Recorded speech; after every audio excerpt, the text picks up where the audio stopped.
Le Flash Info avec le centre de stockage de la Manche. À la une, le froid et la Manche qui est passé en vigilance orange hier pour risque de neige et verglas. Nouvel épisode neigeux qui est arrivé cette nuit, donnant 3 à 5 cm localement, selon Météo France. Attention, si vous prenez le volant, les conditions sont jugées délicates sur l'ensemble du département.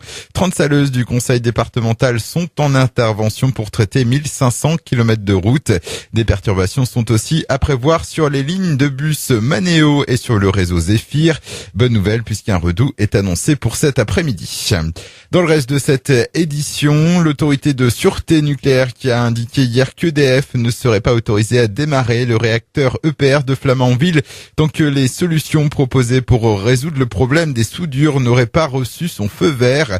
Pour rappel, la semaine dernière, l'électricien avait fait savoir que 38 des 66 soudures dans le circuit secondaire d'évacuation de la vapeur de l'EPR étaient concernés par des écarts de qualité.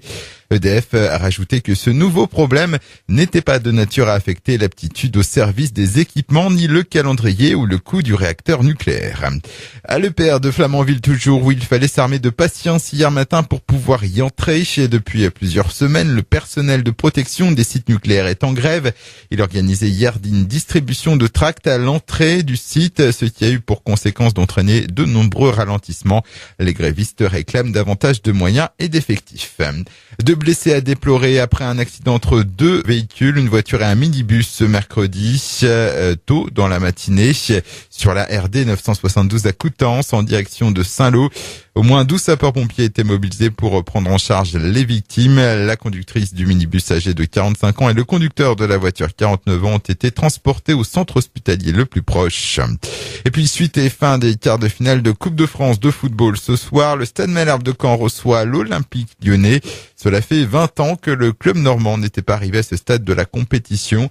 L'entraîneur Patrice Garande qui devra compter sur un groupe amoindri avec de nombreux blessés. La pelouse du stade d'Ornano a été bâchée depuis lundi pour la protéger du froid. Le coup d'envoi de ce match est ce soir donc à 21h. Le Flash Info vous a été présenté par Landra, centre de stockage de la Manche à Digulville. Pour en savoir plus et visiter notre centre, 0810 120 172, coup d'un appel local.